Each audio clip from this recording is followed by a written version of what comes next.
Hi, I'm Sonia Orchard, author of Into the Fire.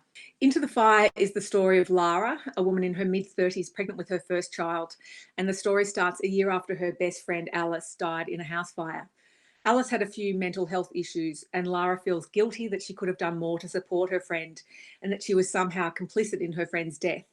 So she spends a weekend with Alice's widower Crow and their kids, and most of the story is Lara retracing her friendship with Alice, starting with meeting Alice in a women's studies class at Melbourne University in the early 90s. But what she starts to realise looking back on these memories as an older woman who's gone through her own career and relationship struggles is that things back then weren't really as they seemed.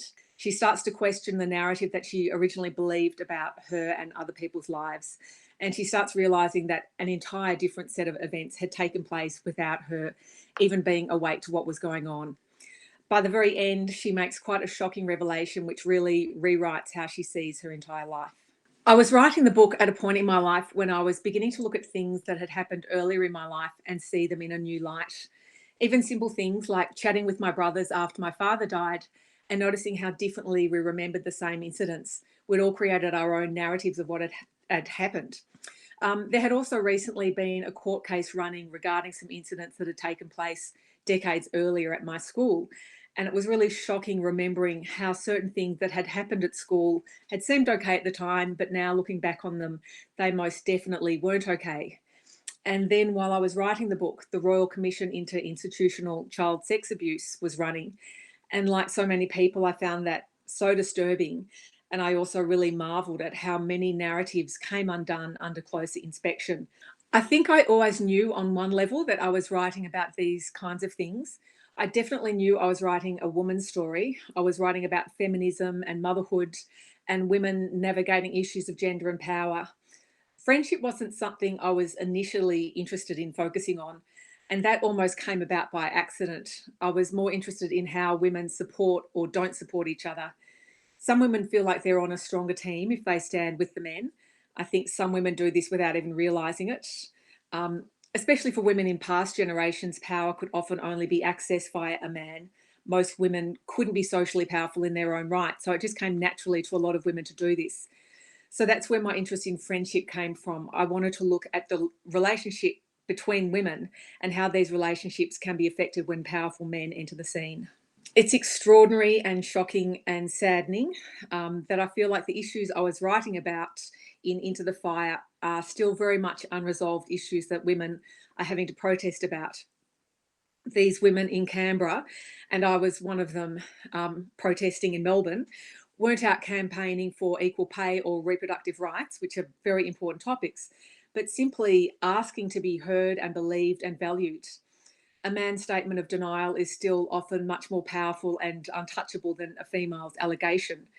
So, yes, the timing of my book being Book of the Month while all of this is in the news is uncanny and also very sad because obviously my book is fiction, whereas what we're seeing in the news is dealing with real women's lives. But I think that's where fiction can be quite helpful. You get a safe place to discuss and see various sides of an issue. Very few issues are black or white, and very few people are all good or all bad. But that's often how things are portrayed in the news. And it's very easy while watching the news to feel like you're standing on the side of good.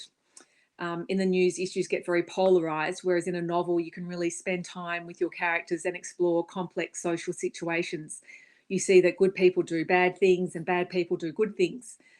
Blame isn't always that easy to apportion. Clearly, there are perpetrators of abuse, that's clear, but there are also all the people helping create an environment where abuse can take place. That's a really big question, as there's so much that needs to change culturally and in the judicial system. I think what's happening at the moment, though, is really interesting timing. The Me Too movement peaked about 4 years ago, and I think a lot of women are really frustrated that nothing's really changed as a result of that movement. To me, it feels a little bit like a bounce back Me Too movement, but with an extra edge. Women really want outcomes now. Personally, and I think I speak for many other women, I would like to see something like a Truth and Justice Commission or a national summit on gendered violence. Women want to be heard and believed, and we want society to do better.